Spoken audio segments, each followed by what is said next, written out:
I'd like to see a little bit more business representation in the team. This is an era where the health of businesses and the needs of businesses, not big ones necessarily, but small ones and medium-sized ones, is going to be fundamental to kind of the ability of the country to go forward. So I'd like to see a little bit more representation from the business community in various places. And where would you put them?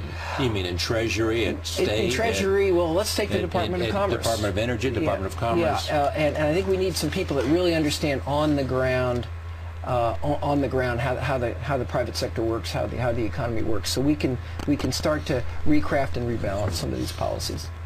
There were, in the last 4 or 5 years, lots of books written that had this thesis. The world is shifting to the east. Mm-hmm. Look at China at 10% double-digit growth rates. Look at India, double-digit growth rates. You know, look at the economic miracle that South Korea experienced. You know, Japan had its problems, but you know, we looked that direction and we said, you know, there is where the action is moving. If you took a breath now and look back at that, what would be the analysis? What would be the judgment as to this notion of a template shifting?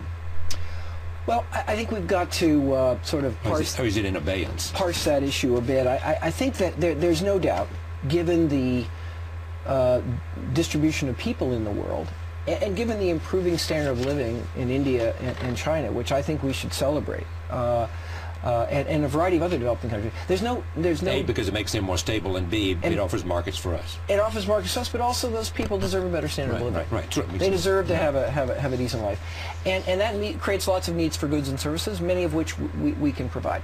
There's no doubt that demand in the world has moved to these developing countries. When I did the work for the Council on Competitiveness on kind of assessing the last 20 years of the U.S., we came up with a statistic that just blew me away. 1/3 of all the economic growth in the world for the last 20 years, back from 2007, was the United States. 1/3. 1/3 of all the world's economic growth. But if you project it forward from 2007, it's going to change. The growth is going to be, a lot of it's going to be coming from these developing countries. Are we in a zero-sum game? We're not in a zero-sum game. At all. In other words, we're in a game. We don't have to lose because they gain. No, because what we should care about is our standard of living, our prosperity. And by the way, there's a law of economic development that the richer you get, the harder it gets. Yeah. And it's pretty easy to catch up. What's hard to do is to move rapidly once you get really higher income. I mean, look at Japan. Japan was really closing the gap with us for many years, and then they kind of hit the wall.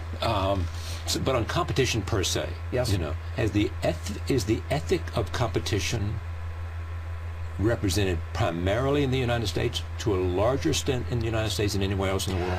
I think it would still be, this would still be the place where the ethic of competition is the strongest, but there's a lot of other countries that are catching up. And has capitalism per se suffered because of the economic crisis we're going? Because you know, a lot of the people who do not necessarily consider themselves friends of the United States, or even if they consider themselves competitors with the United States, I mean some European countries, like to point the finger and say, see what your capitalism did to us? Yeah. You started this, and then it washed over us, but it was your fault. You let your system get out of control. I think that's probably the biggest long-term negative that will come out of this.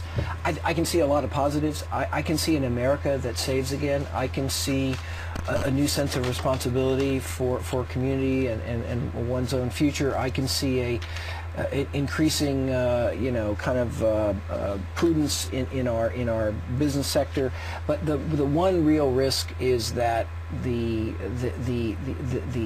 this crisis is going to cause others to doubt this system, and just about any other system we know is not going to produce the opportunities for standard of living increases that our system is. So that is troubling. I mean, you sort of seen that in Latin America, and the Latin Americans, I think this is not going to help the cause of capitalism in Latin America.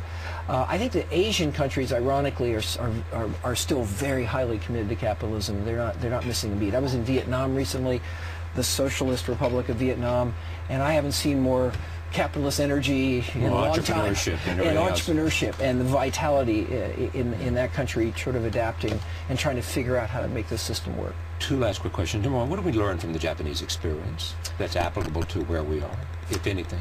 Oh, we learn a lot.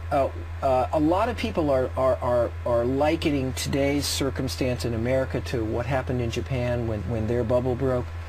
It may be that we have our bubble is just as big as their bubble, but what we are going to do about our bubble is going to be fundamentally different. In Japan, there was a long period of denial. There was an effort to save face. There was an effort to not restructure the loans, not to take the losses, not to kind of wade in there and tackle the hard problem. America's already moved much more aggressively in addressing this crisis than Japan.